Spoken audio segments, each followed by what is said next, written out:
അങ്ങനെ നമ്മുടെ തലപതി വിജയുടെ വൈഫ് സംഗീത ഒരു ഡിവോഴ്സ് പെറ്റീഷനായിട്ട് മുന്നോട്ട് വന്നിരിക്കുകയാണ്.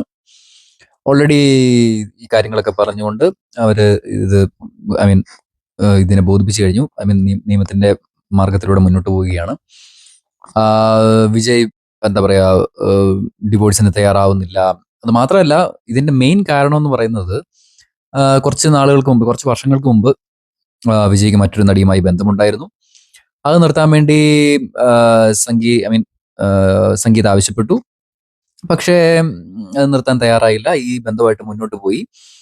അങ്ങനെ ഈ മക്കൾക്കും ഒക്കെ ഈ ഒരു കാര്യത്തിൽ ഒരുപാട് എന്താ പറയാ കുറച്ച് കളിയാക്കലുകളൊക്കെ നേരിടേണ്ടി വരുന്നൊരവസ്ഥയിലേക്കൊക്കെ എത്തി എന്നാണ് പറയുന്നത്, എന്നാണ് സംഗീത പറഞ്ഞിരിക്കുന്നത്. അപ്പൊ അതുകൊണ്ട് ഒരു ഡിവോഴ്സിന്റെ മാർഗത്തിലേക്ക് അവർ എത്തിപ്പെടുകയാണ്. സത്യത്തിൽ അതൊരു ഫാമിലി മാറ്ററാണ്. ആ കാര്യങ്ങൾ എന്നൊക്കെ പറഞ്ഞു കഴിഞ്ഞാൽ വിജയുടെ പേഴ്സണലായിട്ട് ജീവിതത്തിൽ നടക്കുന്ന കാര്യങ്ങളാണ്. അത് അദ്ദേഹത്തിനെ മാത്രം ബാധിക്കുന്ന കാര്യങ്ങളാണ്. അപ്പൊ അത് ഡിവോഴ്സ് ആയാൽ മറ്റൊരാളെയും ബാധിക്കില്ലല്ലോ.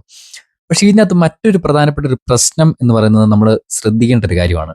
ഇപ്പോ വിജയ് മുഴുനീള രാഷ്ട്രീയക്കാരനായി മാറിക്കഴിഞ്ഞു. മുഴുവൻ സിനിമാ ജീവിതം അവസാനിപ്പിച്ച് അവസാനത്തെ ചിത്രം ചെയ്തു വെച്ചിരിക്കണം. പക്ഷെ റിലീസായില്ല. അതിനുള്ള കുറച്ച് പ്രോബ്ലംസ് ഒക്കെ നടക്കുന്നു. പ്രദർശനാനുമതി കൊടുക്കാനുള്ള കുറച്ച് കാര്യങ്ങളൊക്കെ പുറകെ ഇങ്ങനെ നടക്കുന്നു. ആ കൂട്ടത്തിൽ തന്നെ എല്ലാ സിനിമാ ജീവിതം അവസാനിപ്പിച്ച് മുഴുനീള രാഷ്ട്രീയക്കാരനായി വിജയ് പ്രവർത്തിച്ചുകൊണ്ടിരിക്കുന്ന സമയത്താണ് കരൂർ ദുരന്തം വരുന്നത്. അതായത് രാഷ്ട്രീയത്തിലേക്ക് ഇറങ്ങി ആ ഒരു കത്തേണ്ട സമയത്താണ് ഈ ഒരു ബ്ലാക്ക് മാർക്ക് വിജയുടെ ജീവിതത്തിലേക്ക് എത്തിപ്പെടുന്നത്.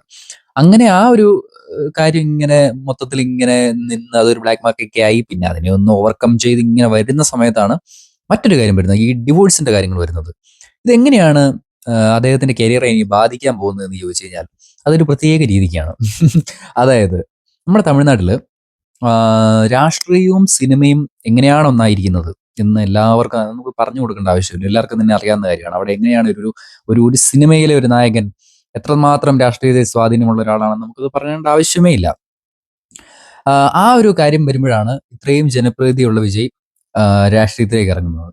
അപ്പോൾ ആളുകൾ പൊതുവെ തമിഴ്നാട് രാഷ്ട്രീയത്തിന്റെ ഒരു ഒരു ഒരു ചരിത്രം നമ്മൾ എടുത്തു കഴിഞ്ഞാൽ അവിടെ എല്ലാ നേതാക്കന്മാരുടെയും കുടുംബം, അവരുടെ കുടുംബം മസ്റ്റ് കേസാണ്. അല്ലെങ്കിൽ ആളുകൾ ഇതിങ്ങനെ നോക്കിക്കൊണ്ടേയിരിക്കും. അവർക്കൊരു നേതാവ് ഉണ്ടെങ്കിൽ ആ നേതാവ് ഇപ്പോഴെവിടെയാണ്, എങ്ങനെയാണ് അദ്ദേഹത്തിന്റെ സ്വന്തം കുടുംബത്തിന്റെ കാര്യം നോക്കുന്നതെന്ന് അവരിങ്ങനെ നോക്കിക്കൊണ്ടേയിരിക്കും. അങ്ങനെയുള്ളൊരു സാഹചര്യത്തിൽ നിന്നുകൊണ്ടുള്ള ചിന്തിക്കുന്ന ആളുകളാണ് തമിഴ്നാട്ടിലെ ഭൂരിപക്ഷം ജനങ്ങളും. അവിടെയാണ് ഇങ്ങനെ ഒരു ഡിവോഴ്സിന്റെ കാര്യങ്ങൾ, അല്ലെങ്കിൽ ഇത്രയും വർഷമായിട്ടും അദ്ദേഹത്തിന്റെ കുടുംബത്തിൽ ഇങ്ങനെ ഒരു പ്രശ്നം പുറംലോകം അറിഞ്ഞിട്ടില്ല.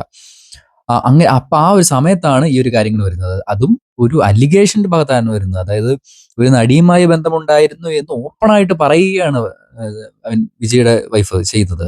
അത് ഓപ്പണായിട്ട് പറഞ്ഞുകൊണ്ടാണ് ഈ ഒരു ഡിവോഴ്സ് ഫയൽ ചെയ്തിരിക്കുന്നത്.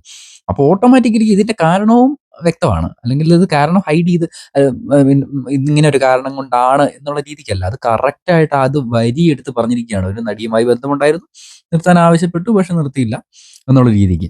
ഇത് തമിഴ്നാടിന്റെ ഒരു ഒരു ഒരു സാമൂഹിക പശ്ചാത്തലം അനുസരിച്ച് ഇത് വല്ലാണ്ട് കത്തും. ഇനി ഇനി സംഭവിക്കാൻ പോകുന്നത് എന്താണെന്ന് വെച്ച് കഴിഞ്ഞാൽ, തമിഴ്നാട് ഇലക്ഷൻ എന്ന് പറഞ്ഞു കഴിഞ്ഞാൽ ഇത് വാതിൽ പടിയിലെത്തി. ഇത് കുറച്ചും കൂടെ കുറച്ച് നാളുകളൂടെ ഉള്ളൂ ഇലക്ഷന്. അപ്പൊ ഈ ഇലക്ഷന് സത്യം പറഞ്ഞാൽ വിജയ് രാഷ്ട്രീയത്തിലേക്ക് എത്തിയത് തമിഴ്നാട്ടിൽ നിൽക്കുന്ന ബാക്കിയുള്ള പ്രമുഖ രാഷ്ട്രീയ പാർട്ടികൾക്ക് ഒരു ചെറിയ ബുദ്ധിമുട്ടായിട്ടുണ്ടെന്നുള്ളൊരു സംശയമൊന്നുമില്ല. അതിപ്പോ ഏത് മേഖലയിലും അങ്ങനെയല്ലേ. ഒരാള് ഇത്രയും ജനപ്രീതിയുള്ള ഒരാളാണ് കടന്നു വരുന്നത്. അപ്പം അദ്ദേഹം CM ആവാനാണ് നിൽക്കുന്നത്. മുഖ്യമന്ത്രിയാകും എന്നുള്ള ലെവലിലാണ്, അതെല്ലാവർക്കും അറിയാം. TVKയുടെ ഏറ്റവും പ്രധാനപ്പെട്ട നേതാവാണ് വിജയ് എന്ന് പറയുന്നത്. അപ്പോൾ ഇനിയിപ്പോൾ സംഭവിക്കാൻ പോകുന്നത് എന്ന് പറയുന്നത്, ഇദ്ദേഹം പ്രചരണത്തിന് ഇറങ്ങുമ്പോൾ, ഇദ്ദേഹം വോട്ട് ചോദിച്ചു പോകുമ്പോൾ ഇനി ആളുകൾ തിരിച്ചു ചോദിക്കാൻ തുടങ്ങും. സ്വന്തം കുടുംബം നോക്കാൻ പറ്റില്ലാത്ത ആളാണോ നാട് നോക്കുന്നത് എന്നൊക്കെ പറഞ്ഞിട്ട് പ്രധാനപ്പെട്ട ഈ കാര്യം പറയുന്നത് ഈ ഓപ്പോസിറ്റ് പാർട്ടിയിലുള്ള ആളുകളായിരിക്കും ഇത് പറയുന്നത്.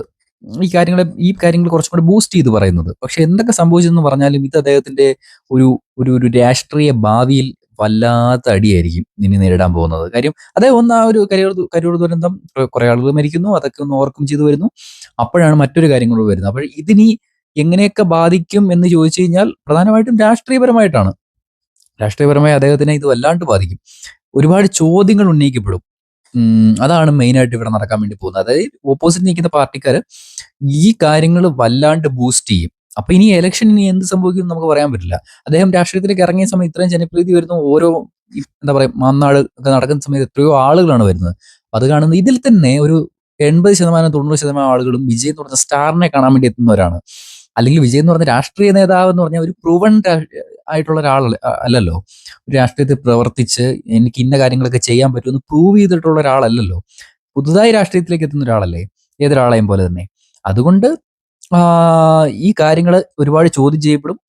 ഇനി അദ്ദേഹത്തിന് കുറച്ചും കൂടെ സ്ട്രഗിൾ ആയിരിക്കും രാഷ്ട്രീയത്തിൽ മുന്നോട്ട് പോവുക എന്ന് പറയുന്നത്. എന്താണ് നോക്കിയിരുന്ന് കാണുക എന്നുള്ളത് മാത്രമേ ഉള്ളൂ. അപ്പൊ എന്താണ് ഇതിനെ പറ്റിയൊക്കെയുള്ള നിങ്ങളുടെ അഭിപ്രായം എന്ന് കമന്റ് ചെയ്യുക. അപ്പൊ നമുക്ക് മറ്റൊരു വീഡിയോ ആയിട്ട് കാണാം. ഓക്കെ.